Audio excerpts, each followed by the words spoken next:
I grind hard, I don't fuck around. I mean, I gotta get this paper, that's what I'm chasing, yeah. So I'm grinding to get that shit. I gotta do that shit, all that shit, feature money. Yo, what's good, YouTube? And today, I'm back with another video. And today, we're finna be reacting to some scary shit. So, yeah, let's get it.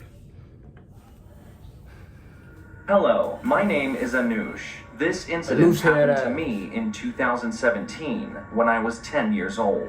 My friend Jasper and I went to the same school and lived in the same neighborhood. Every weekend, we went to a forest nearby and played there. The forest wasn't very dense and had a few houses in it, so our parents didn't worry about us going there. One day, Jasper and I were walking into the forest and came across a house. As we walked up to it, a woman came out of the house and noticed us. She smiled and waved at us, and then called us over and told us to buy some green chilies. She gave us some money and told us where to go. She looked very friendly, and even offered us some more money to buy something for ourselves. So, we accepted and went to buy the chilies. After buying the chilies, we both returned to the house and gave them to the woman.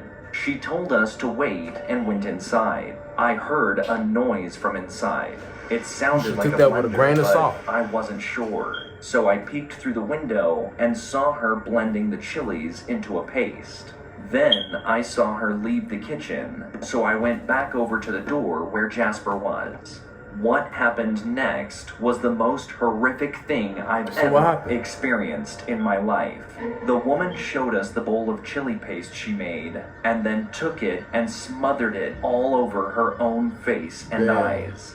Jasper and I started screaming as she laughed with her face covered in spicy chili paste. We started running away from her, but she caught me. Jasper managed to run away from the house, but she brought me into her house and locked the door. She told me to take the paste and smother it on my face. I refused and threw the bowl down and started to cry and scream for help. She then got very angry at me and started slapping me, trying to silence me. Then I heard a noise outside. It was my friend and the people from the houses nearby. My friend had called for them to help. The woman heard the people and tried to run away through the back door, but she was caught. Some women in the group of neighbors recognized us and took us to our parents and told them about everything that had happened. Jasper and I listened to them talking. The woman in that house had apparently escaped from a mental institution and killed a mother and son who lived in that house and was living there for a few weeks.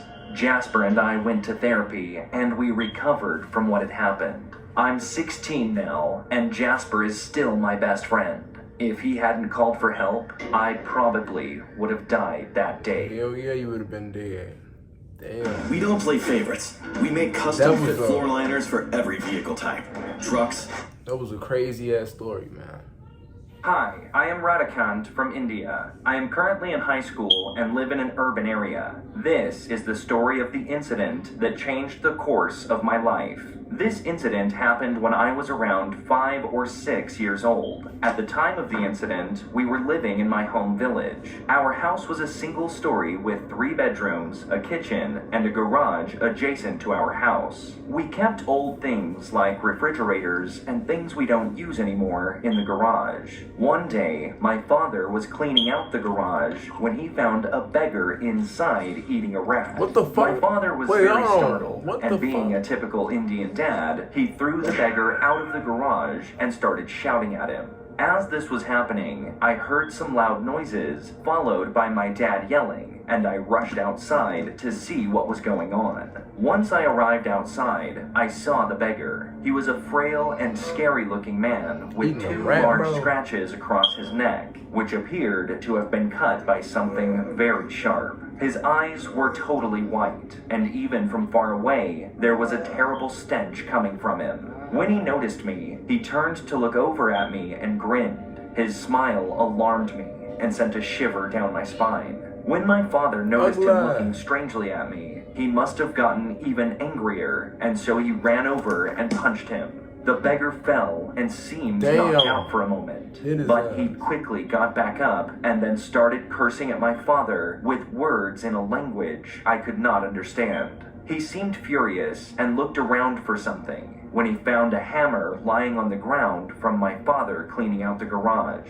He grabbed the hammer and threw it towards my father, but his throw was weak, so it didn't reach him. He began cursing at my father again, but my father ran him off, and the beggar disappeared into the distance. After that day, nothing related to the beggar happened again, and he was nowhere to be seen. But then, on the 7th night after the incident, I had a disturbing nightmare. In the nightmare, I saw my father being attacked by the beggar. In the beggar's hands were a hammer and a nail, and he placed the nail up to my father's chest and drove the nail directly into his heart. After seeing this happen, I woke up in a panic, but I never told anyone because my family doesn't believe anything is real about those kinds of horrors and nightmares. After that night, I had no dreams about the beggar again. But then, on the 21st day after the incident, my father was found dead, lying on his bed with his eyes wide open. They were totally white.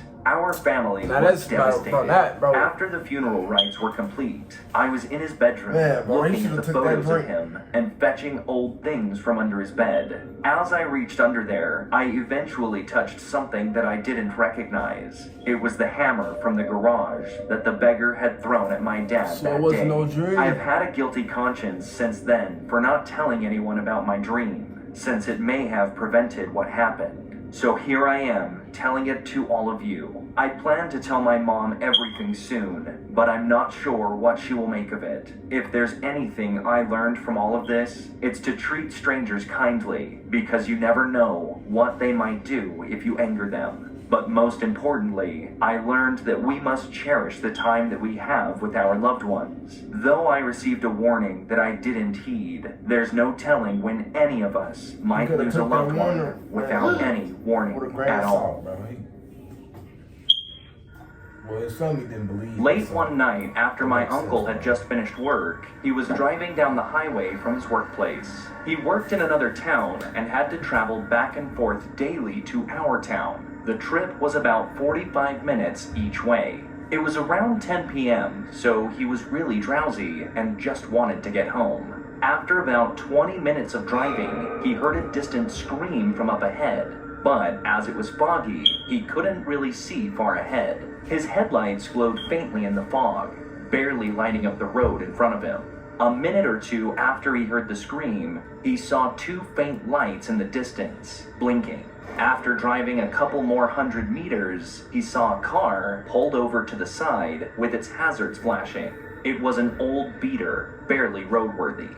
Next to it, a man was jumping madly up and down. My uncle, who is generally very careful, for some reason decided to help the guy despite the sketchy vibe he gave off. After pulling over, the man walked up to my uncle's car window. He asked my uncle if he could catch a ride, as his car had broken down. Despite my uncle wanting to help, he knew there was something off about this situation. The man looked slightly crazed. He was fidgeting, and he kept looking out into the distance. My uncle turned to look where the man was looking, and he saw three other figures seemingly watching from a distance. Despite my uncle now definitely knowing that this was some sort of trap, he casually offered to call roadside assistance. However, the guy immediately said no and started getting angry.